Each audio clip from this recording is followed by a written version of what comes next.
What if Fudge had believed Harry and Dumbledore? That would explain to him how Bartha went missing, how Barty Crouch Jr. escaped from Azkaban, where Barty Crouch Sr. had been for the whole year, and how Voldemort is back actually. But in the original storyline, Fudge does not believe Harry or Dumbledore's story. When Snape shows him the dark mark, he disagrees with him as well. When Fudge was told about Barty Crouch Jr. being at Hogwarts, he just calls Dementors from Azkaban. God knows how long they take to fly from Azkaban all the way to Hogwarts, but it would have been easier to call a couple of Aurors from the Ministry. They could have just apparated into Hogwarts outside of Hogwarts ground and just joined him in a few minutes, instead of Dementors flying in all the way from Azkaban. As you remember in the original storyline, a Dementor comes in and kisses Barty Crouch Jr. That's the only adult who could have given witness to Voldemort coming back. Since that witness is now removed, Fudge doesn't need to believe that Voldemort is back. That seemed like a bit of plot convenience, but what if Fudge had believed Harry and Dumbledore? Would it mean that Umbridge would not never be appointed at Hogwarts?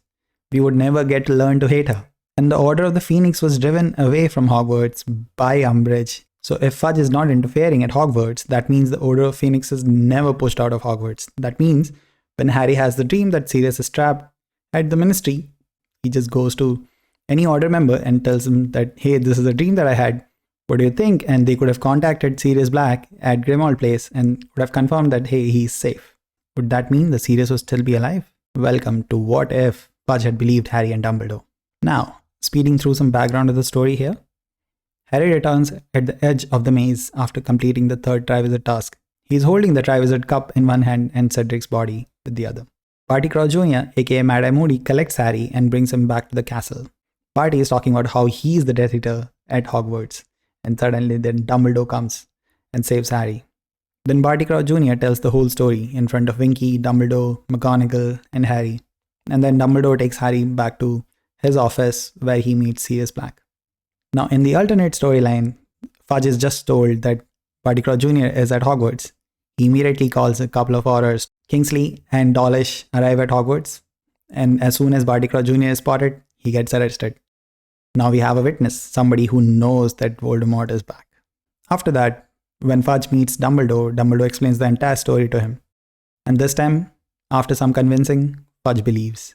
Now, I don't think a lot of the story will change just because of this, at least at the very start. Fudge believes Dumbledore, but there is no proof. There's just one Death Eater who could be just delusional, right? So Fudge has a lot of convincing to do. He has to go back and convince the entire Ministry that yes, Dumbledore is telling the truth. And should Fudge believe him that much that he would risk his career? So I think Fudge can easily play a very political move, where he can just go and say, hey, Dumbledore is saying this, we need to take it seriously, so we are investigating.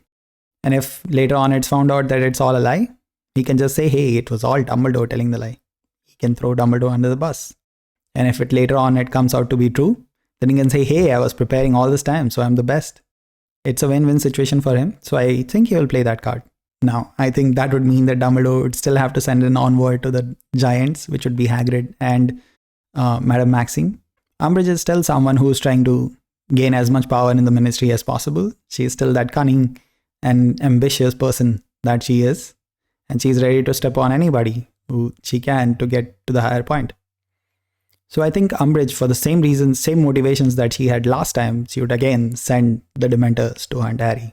As you know, Harry performs the Patronus to save himself and Dudley. He will have to do that again.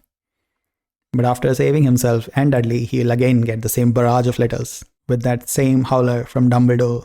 Remember my last. Of course, Harry would not know who sent that howler, and later on it will be revealed that Petunia knows what a Dementor is, what Azkaban is.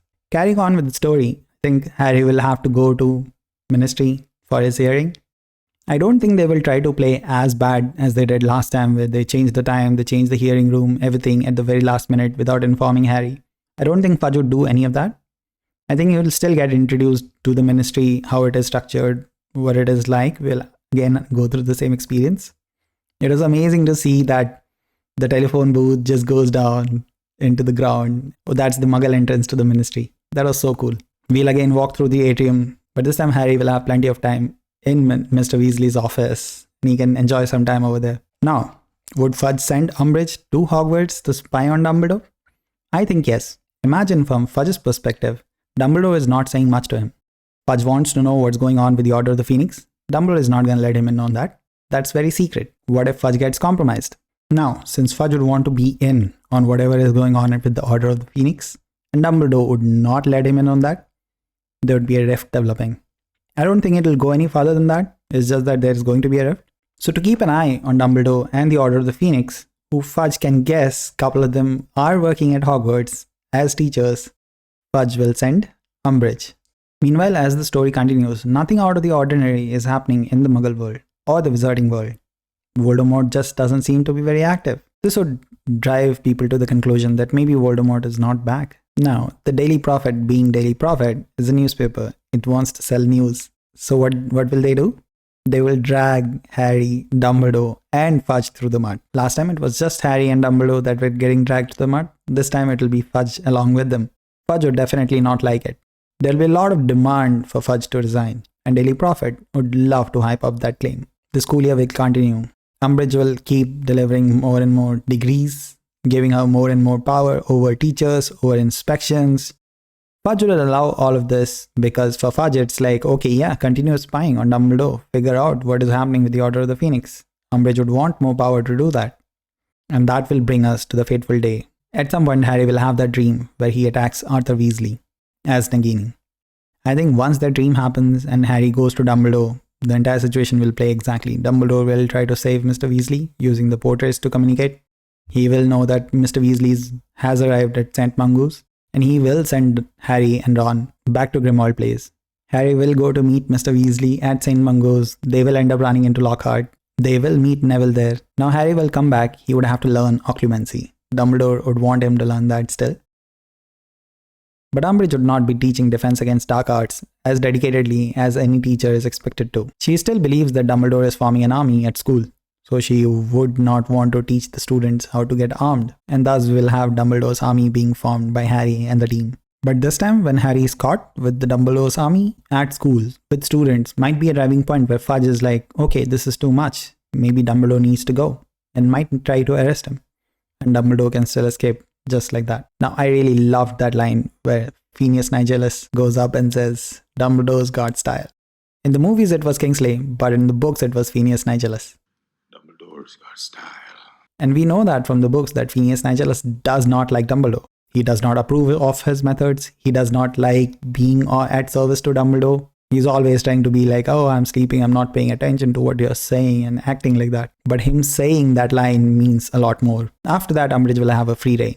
She can do whatever she wants, and nobody will be stopping her. She will declare herself as the next headmistress, and she will try to control Hogwarts as much as she can. She will try to fire a couple of teachers, at least. I can think Sybil Trelawney getting fired. Maybe she will try to fire Hagrid also. But I think Hogwarts will remain with a couple of Order of the Phoenix members. And as Harry is learning occlumency, we have that scene where Harry finds that memory, goes into the Pensive, watches that memory, and is confused. He wants to know what happened. Why did his father do this? And they would do exactly that same thing that they did in the original storyline, where Harry breaks into Umbridge's office, uses a flu network to communicate with Sirius, and tries to get out what was happening, what was in that memory. Now Harry ends up meeting Lupin over there, and Lupin explains to him what was going on, not to hold that against his father. Now Harry comes back, and you notice Fred and George have been caught. That's when they summon their brooms and escape from Hogwarts. While all of this story is happening, at some point of time between Goblet of Fire and Order of the Phoenix, Voldemort would have come to know that Lucius Malfoy gave away his diary and his one Horcrux is destroyed. How much is he going to hate Lucius Malfoy for that? I think Voldemort would torture Lucius Malfoy for that. I think Lucius will be insulted as much as he is. In the original storyline, Voldemort trusts Lucius Malfoy for another job to get the prophecy. But I don't think this time Lucius Malfoy is going to be trusted with anything major. At some point in time, Voldemort is going to figure out that the prophecy is there at the ministry and he needs to somehow figure out how to collect it. I think this time he's not going to decide to send Harry to go retrieve it for him. Voldemort is going to decide that he wants to collect it himself. And how is he going to do that? That's where we are coming to the end of the story. So almost the end of the term is near. At this point, Voldemort is deciding how to get the prophecy. For this, Voldemort is going to come up with a new plan. One day, Ron receives a letter. The note simply says that there's going to be an attack at his home. He needs to go save the people. Now, Harry and Hermione immediately suggest that they should reach out to a teacher. They go to the teacher's room. McGonagall is not there. They look for Hagrid. Hagrid is not there. They look for Snape. Snape is not there. Where is the entire Order of the Phoenix? And as they guess that most likely Order of the Phoenix is having a meeting at the Grimmauld place and they need to rush to save Mr. Weasley. Now, Harry, Ron and Hermione will reach out to the Dumbledore's army. Some of them will respond, and we know who. The Silver Trio, Ginny, Neville and Luna. Voldemort knows that Mr. Weasley was guarding the prophecy that day. He knows that Mr. Weasley is in the Order of the Phoenix. He knows when the Order of the Phoenix is having a meeting, because Snape works for him as well. He simply decides that the day the Order of the Phoenix is having a meeting, he decides to attack Mr. Weasley.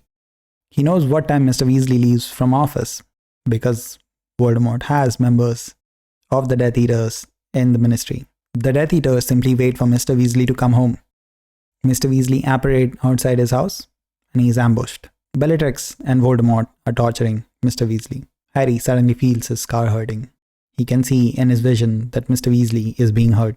Back at Hogwarts, Harry, Hermione, Ron are trying to figure out how to get to the Burrow as quickly as possible. Suddenly they realize they can just go to Hagrid's hut and use his fireplace. Harry convinces Ginny to go to Grimmauld Place to inform the other Order members that the help is required. Ginny agrees. Ginny goes to Grimmauld Place and Harry, Ron and Hermione go to the Burrow. As soon as they arrive, they notice there's a chill in the air. The whole place is silent. Something feels wrong. There is some noise coming from the backyard. Someone is laughing. Harry's car bursts open. It's him.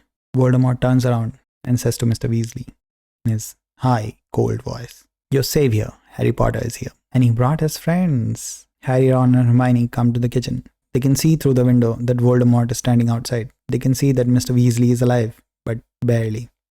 He's twitching on the ground, in the grass. And the battle begins. The first Death Eater to enter the house is blasted back by Hermione. Ron leaps on his feet, aims his wand at Voldemort straight away. Expelliarmus! Voldemort, with a flick of his arm, redirects it like nothing. Another Death Eater charges towards Harry. He says, "Avada!" But this time Voldemort flicks his wand again and shuts the Death Eater up. Throws him back and says, "Alive! I want him alive." The rest of the Death Eater gang, they get the message. As more and more Death Eaters pour in, Harry, Ron and Hermione and Neville and Luna are having a tough time keeping them at bay. But only in a few minutes, on the hill behind, Dumbledore arrives, with the Order of the Phoenix right behind him. Voldemort turns around, starts walking towards Dumbledore and screams, "Bring me the boy, I'll deal with the Order." Dumbledore is walking up to Voldemort. "It was foolish to come here tonight, Tom. The Aurors are on their way, by which time I shall be gone and you will be dead." The battle rages on, and soon the Aurors start arriving. The crowd grows behind Dumbledore. Death Eaters are disapparating everywhere around. Many of them are caught, many of them are stunned. Voldemort collects Bellatrix, but at the very last moment, Bellatrix turns around on her spot, points a wand at Mr. Weasley. A flash of green light is emitted by her wand, and Mr. Weasley is lying motionless in the grass. Voldemort creates a huge reckoning blast that echoes through the grounds, and then all the Death Eaters start disapparating. It has barely been an hour since Ron received that note. Barely an hour since Harry saw him being tortured. The sun has just barely gone down, but none of that matters. Mr. Weasley is gone. His funeral is planned by the Ministry, and on the day of the funeral, there is another invasion. It was all a distraction. Death Eaters arrive at the Ministry, which is mostly empty. The few security officers that were behind are all taken out. Voldemort marches into the Ministry and goes to the Hall of Prophecy, the prophecy that he thinks belongs to him. Harry's scar burns again, but he manages to close it this time. All he was doing was thinking about his family, thinking about Mr. Weasley, thinking about what they are going through at that moment. He is able to close his mind, and he realizes all he needed all along was love to keep Voldemort out of his mind. Once Harry completes his all exams, Harry receives an all from Dumbledore. Dumbledore wishes to meet him in his office. It turns out Dumbledore has a prophecy with him. Dumbledore tells Harry that after the attack on Mr. Weasley during Christmas, he had decided that it was no longer safe to keep the prophecy at the Ministry. He just went there and collected it, and as in the original storyline, Dumbledore reads the prophecy to Harry. Harry now knows neither can live while the other survives. And that day, at the funeral, when Harry's scar was hurting, it was Voldemort attacking the Ministry to collect that same prophecy and failing again. So do you like the change? Who do you think wrote that note to Ron? Now that Sirius is alive, How much will the story change in The Half-Blood Prince? What happened to Umbridge? When Harry, Ron and Hermione, when they were basically going towards Hagrid's hut, the Inquisitorial squad spotted them going towards the Forbidden Forest. Malfoy comes forward and says he has spotted them going in that direction, and Umbridge believes him, obviously. So the Inquisitorial squad, Malfoy and Umbridge, they all go into the Forbidden Forest. Now, if you are thinking, why doesn't Dumbledore just show Fudge the memory that Harry has in the Pensive? Just to clarify, I don't think Dumbledore will ever tell Fudge that he has a device like Pensive. I don't think Dumbledore wants Ministry to know that the headmaster of a school has access to such a device. What will happen if Fudge later comes back and takes the device when Dumbledore is not there anymore? So Dumbledore would not risk that. Second, I don't think Fudge would believe. Even if Dumbledore shows him the memory that Harry has in the device, Fudge will simply think that this is some kind of a trick. It's a memory magic trick, and memories can be manipulated with magic. We know that from what Slughorn did. So I don't think Dumbledore would risk showing such a device to Fudge. Understand this, the Pensive has survived so many headmasters and headmistresses of Hogwarts over the years. It has just never been exposed to the Ministry. Why is Umbridge still being awful? That's a good question. So you need to understand that Umbridge as a character is somebody who does not care about anything else other than herself. All she wants is power. That's all she's going for. She does not care who is giving it to her. We see this after the Ministry falls. Umbridge is still employed over there. Why? Because Umbridge doesn't care who is in charge, as long as she's getting more power to do whatever she wants. That's all she cares about. She does not care about the truth or the false. Now, Umbridge is of the opinion, much like the rest of the Ministry, is that Dumbledore has hoodwinked Fudge. Dumbledore is manipulating Fudge in some way. Why did Voldemort attack Mr. Weasley? Voldemort knows that Mr. Weasley works for the Order of the Phoenix. He knows that Mr. Weasley was standing guard for the prophecy the day Nagini went to the Ministry. Why would he not attack Mr. Weasley? Because Mr. Weasley is pure blood? I think most of the Death Eaters hate blood traitors. Also, attacking Mr. Weasley serves two purposes. One, he knows that the day his funeral is held, most of the Ministry would be there to attend it. There would be a lot of Aurors there protecting the Ministry people. So that means that the Ministry will be less secure that day. Also, he knows the Order of the Phoenix will be there to attend it. So Order is also not guarding the prophecy. So it serves a double purpose. Why would Voldemort just not send Harry to collect the prophecy? So that's what happens in the original storyline. And that storyline is full of plot holes. Harry literally takes hours to fly from Hogwarts all the way to the Ministry in London. Hogwarts is somewhere in Scotland, which is way up north. In all that time, at some point, Snape reaches out to the Order of the Phoenix and tells them that, hey, Harry has not returned. Most likely he has gone to the Ministry. And the Order of the Phoenix goes to the Ministry to rescue Harry.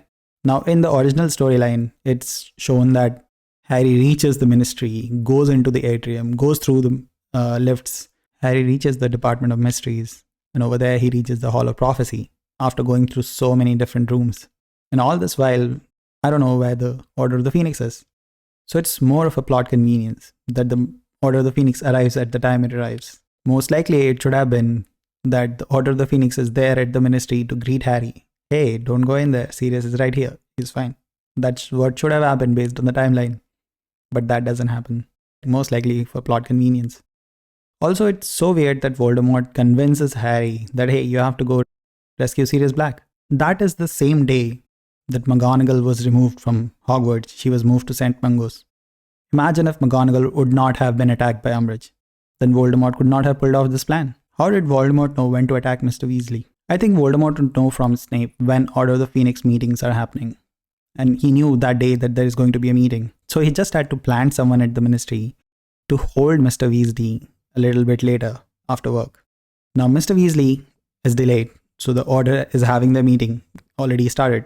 Once he is free, he has to go to Grimmauld Place. But he would not use the fireplace directly to go to Grimmauld Place because the fireplace is under watch by the Ministry.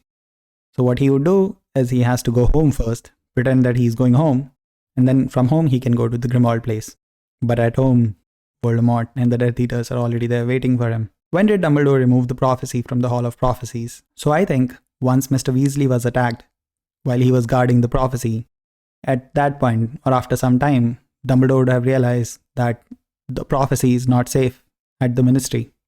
It's better to just move it. Dumbledore would have gone there to the Hall of Prophecies, collected the prophecy, and just removed it. If you recall, the prophecy can be moved by anyone who has their name on it, such as Dumbledore, Voldemort, Harry, or Sybil Trelawney. So I think it makes more sense that Voldemort would try to go to the ministry and get the prophecy by himself. In the original storyline, it is not shown to us how Voldemort was able to clear out the entire Ministry of Magic with nobody there, including all the Aurors gone, all the security gone, and everybody is gone. And at that point, Voldemort did not decide to just go in by himself and collect the prophecy. I think we can say that maybe he was misinformed that he can't collect it, only Harry Potter can collect it, or something like that. But I don't think that's the case. I think he just made the wrong call there. I think this would make more sense. It shows that Voldemort is actually smart, can think things through. Anyways, I hope you guys enjoyed this theory. Now that we know Sirius Black is alive, how do you think he's gonna change the story going forward in the Half-Blood Prince and in the Deathly Hallows if he survives there? See you in the next one.